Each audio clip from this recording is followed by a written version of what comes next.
Moving on, a day after self-avowed dialogue lobby sought to give a clean chit to the Pakistani-backed terrorists and blame Indian agencies for the murder of Shujat Bukhari and Aurangzeb, the moderates in Kashmir are finally standing up to the radicals and their apologists. PDP's Waid Para rebuking those who were exonerating terrorists, saying everyone knows the real killer, but not naming them out of fear.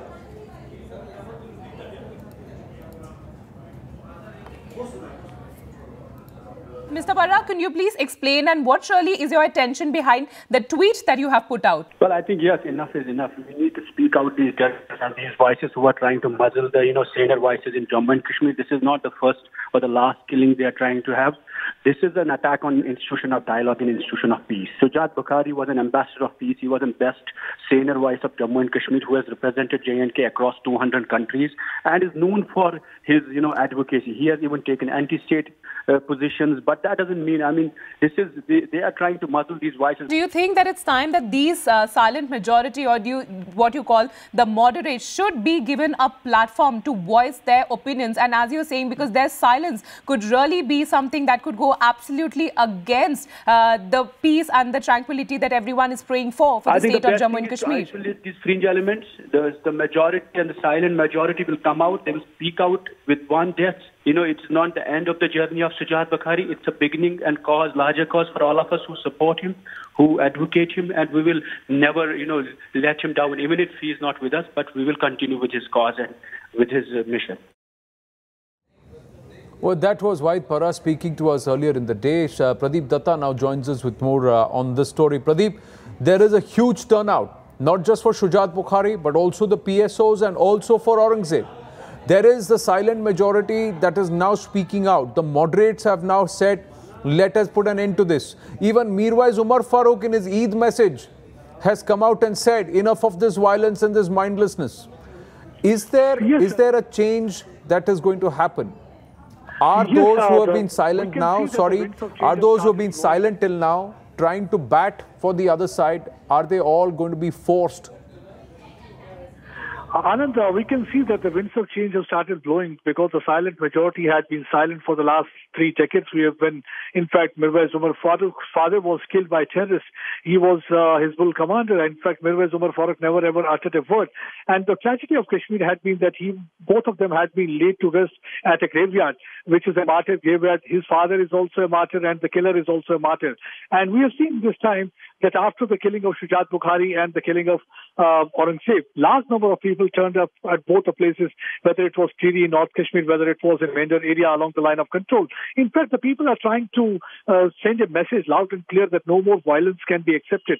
But there are certain people who are trying to cast aspersion and trying to weave in that kind of a conspiracy theory where they're trying to show that it is the handiwork of the security agencies. I think Waid Para had given a very strong rebuttal to them by saying that this way you will be only bailing out killers, and that will be an insult to the family and also the sacrifice of Shujat Bukhari, who stood for the peace. He was ambassador of the peace in the region. And I think this is a very strong response that had come from the moderates in Kashmir Valley. I think many more need to speak out, because once they will come out and speak out against such killings, that will send a strong message to Pakistan and Pak proxies, because often their apologists, they try to create suspicion in the minds of people of Kashmir Valley and the family members of the killed one also. I think this is a very strong thing that is happening in Kashmir, and it's a tight slap on the faces of even United Nations Human Rights Commission, who said that who has been trying to project our armed forces in battling. See, our army people are treated as heroes. People in large number today turned out close to line of control in Mender area. Pradeep, the MOS PMO Jitendra Singh has reacted on Waid Para's comment to us. Let's just quickly listen to that before we go across to our guest. Thank you for your inputs.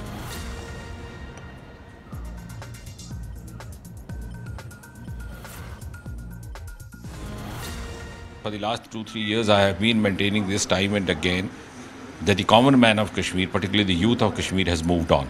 He's not a part of this kind of a mayhem which is being witnessed. It's just a handful of you who have been misguided. And the movement there, if at all, is absolutely a mercenary movement, a sponsor movement, a paid movement being exported from hostile neighbor. This is a clan of Kashmir apologists who find a soft corner in the security persons, who find a soft corner in the army, because they know they will not find any retaliation, they will not face any retaliation. So they immediately pick up guns to target them. because even if the charges are unsubstantiated, but this selective condemnation of violence, the selective condemnation of human rights violation has done more harm to the cause of Jammu and Kashmir. Major General K.K. Sinha with us, Suneet Chopra with us, and I also have Dr. John Dayal. Good afternoon, gentlemen. Let me ask you first, Dr. John Dayal. Those people who tried to point fingers inwards, should they come out and apologize to this country? Because it's enough of us tolerating people who follow a narrative that is variant to the Indian narrative. No, mine is in fact also the Indian narrative. A cry for peace, a peace at all costs, talking to everybody. That is exactly what Shujat was saying, and he paid for it with his life. That was the whole point. The fact that so many people turned up to mourn the two policemen, security guards, and the soldier is axiomatic. These three were their own children, as was Shujat. They are mourning their own. And you're quite right in saying... No, but everybody didn't come. The pressure for peace that's is from the people. That's the thing, Dr. John Dayal. Everybody didn't come. That's what I'm trying to say. That's what Wahid Para also said. Came. No, the masses came. Sir, the masses came. But those leaders who call for shutdowns, who call for band, who derail life and disrupt life, following the narrative from the other side, they were all absent, Suneet Chopra. Isn't it time that we pull them up by the scruff of their neck and weed them out of this environment? Because they are the ones who are vitiating it. We have to rise above ideological differences and political differences here. First of all, I would like to greet all our viewers on Eid. It is a festival of peace and brotherhood. Indeed. Indeed. I Happy would like Eid to everyone. To greet every Indian. I would like to greet my neighboring peoples, and I would like to greet the people of the world, because peace is something every human being wants. Even those who take up the gun want peace.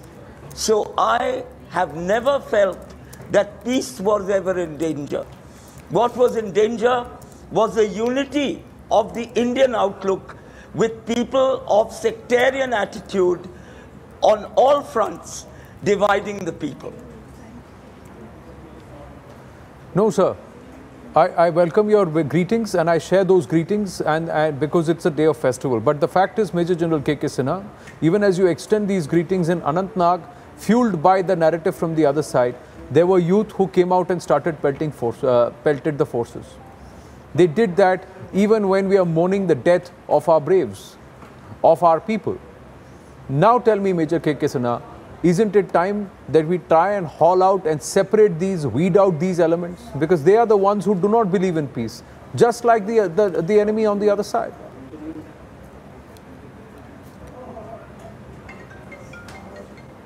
What you have said is absolutely correct. You see, if we become, sycophant, if we don't see the things on the writing on the wall, see what is happening. The handful, what has been brought out, handful of the people are disturbing the peace and tranquility and creating the mayhem inside and also across Pakistan, the things are being perpetuated in India. If that is the narrative, and I think that is the correct narrative, please listen to the actual voice of Kashmir. The actual voice of the Kashmir is the father of Aurangzeb. He's saying there are a handful, and he's requesting the people to take action. I do not know what we are playing, why we are playing this liberal, why we want to be moderate. You can't be moderate and liberal for this handful of the people who are perpetuating. Nowhere in the world this has been done. See, we did this mistake during our independence. We wanted to be moderate, liberal, I do not know, ahimsa ke pujari. And what happened? Indian peninsula was divided in 3 parts, and we are having the packages, and that third generation of the people are still suffering. Amount of loss we have done in the name of ahimsa, being liberal and moderate, is totally defeated. See, everywhere it has been said that, being tough with the people who who do not believe in the peace is nothing to be wrong.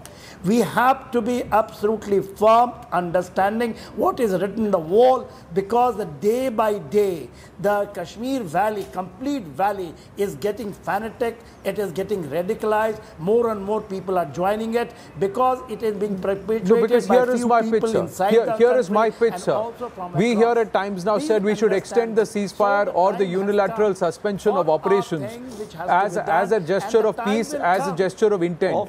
But I'm also saying, sir, we should not go easy on the crackdown and on the investigations against those who are proxies of Pakistan and working to try and derail and to try and create a law and order issue or help them bleed India with 1,000 cuts. That investigation should not stop. There should be no ceasefire against those elements. That's my pitch here. That's what I'm trying to say.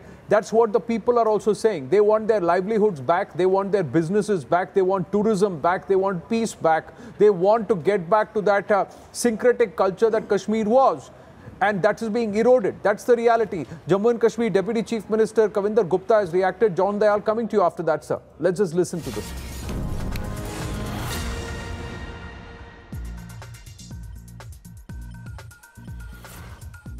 ये जो सैफुद्दीन सोज वगैरह इस प्रकार की राजनीति करते हैं, उसी के कारण से कश्मीर के हालात खराब हुए हैं। मुझे लगता है कि इस दुख की घड़ी में इस प्रकार की राजनीति नहीं करनी चाहिए।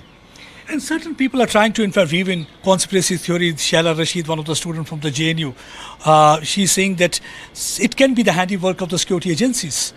ऐसा है कि शैला रशीद जैसे जो लोग हैं, ये देश के दुश्मन हैं। इसको आज लोगों को समझ आ रही है।